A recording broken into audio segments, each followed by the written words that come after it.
हाय, मैं नीरज हूँ और मैं आपके सामने एक पोएट्री लेके आया हूँ। पोएट्री का नाम है जीवन का सफ़र। It's all about our life, how we feel inspired, how we struggle and how we achieve things in life. Poetry इस तरह शुरू होती है। जीवन एक सफ़र है, कभी आगे कभी पीछे। जीवन एक लहर है, कभी ऊपर कभी नीचे। आगे पीछे का दौर चले, चाहे गम चाहे खुशी मिले। चलने वाले बस चलते हैं, आंखों में सपने पलते हैं। हर लक्ष्य समेटे जो चलता, हर भाव पिरोए जो चलता। सारा संसार उसी का है, ईश्वर दरबार उसी का है। कंधों पर भार उठाए चल, राहों में दीप जलाए चल। रुकना करता है शोभा कम, लोगों को राह दिखाए चल। नित नई उमंगों को लेकर तू चलता जा, बस चलता जा। नवभाव तरंगों को लेकर देकर तू चलता जा, बस चलता जा। बेसिकली हम कभी भी कोई काम करते हैं तो हम कभी कभी सक्सेसफुल नहीं होते, कभी कभी हम बोर हो जाते हैं, तो हमें हमेशा नई नई रिदम, नई नई इंस्पिरेशन चाहिए। सो इसलिए बोला है, नई उमंगों को लेकर तू चलता जा, बस चलता जा। नवभाव तरंगों को देकर तू चलता जा, बस चलता जा। कांटों को कुचल तू पैरों से, दृढ़ भाव तुम्हारे औरों से। तू स्वयं कंटकों से कठोर, तेरे आने से दिवा भोर। कंटक मतलब कांटा होता है। बेसिकली अगर आप कुछ भी करना चाहते हो लाइफ में जो कि आसान नहीं है, जो कि डिफिकल्ट है और जो कि वैल्यूबल है, तो बहुत सारी मुश्किलें आएंगी आपकी लाइफ में, और उनको ही कांटा बोला है। अगर बहुत आप आसान चीज़ कर रहे हो तो कोई मुश्किल नहीं आएगी, आप कर लोगे आसानी से। बट कोई भी वैल्यूबल चीज़ करोगे तो आपको मुश्किलें आएंगी और उन मुश्किलों को ओवरकम करना पड़ेगा आपको।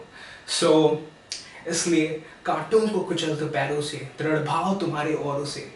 सो you have to be strong. आपके जो भी मेंटल कैपेबिलिटी है उसको एकदम स्ट्रांग बनाना पड़ेगा।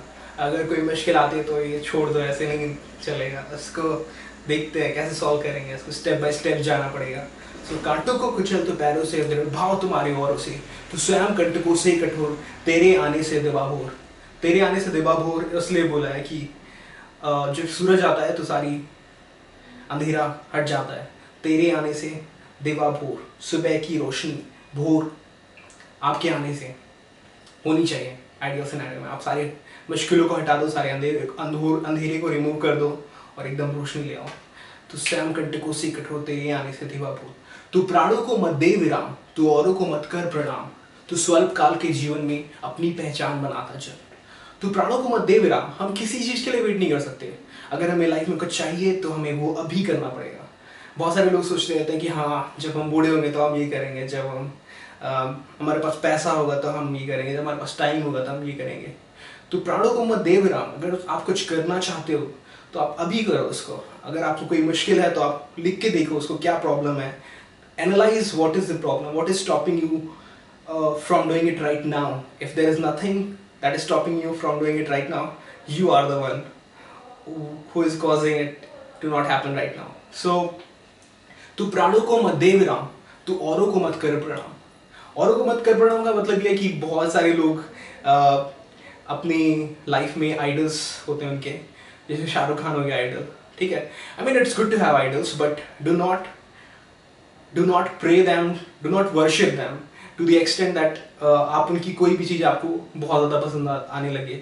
मतलब if they are working hard you can idolise that, you can adopt that. But बहुत सारे लोग मैं देखता हूँ, वो जैसे उनके पहनने का तरीका, उनके बोलने का तरीका, उनके चलने का तरीका, उनके डांस करने का तरीका या कोई और तरीका, उसको अडॉप्ट कर लेते हैं और सोचते हैं कि they are emulating their idols in some way and they get that false feeling of being successful or achievement. ऐसा मत करो। तू प्राणों को मत दे विराम, तू औरों को मत कर प्रणाम। तू स्वल्प काल के जीवन में अपनी पहचान बनाता चल। आपका लाइफ जो है बहुत शॉर्ट है। सो जो भी आप चाहते हो, I mean identify what you want, who you are and do live your life according to it. Don't wait for somebody else और सम सिचुएशंस टू चेंज और something to happen. Okay, basically तो स्वल्प काल के जीवन में अपनी पहचान बनाता चल। Be who you are, live your life according to who you are. Thank you.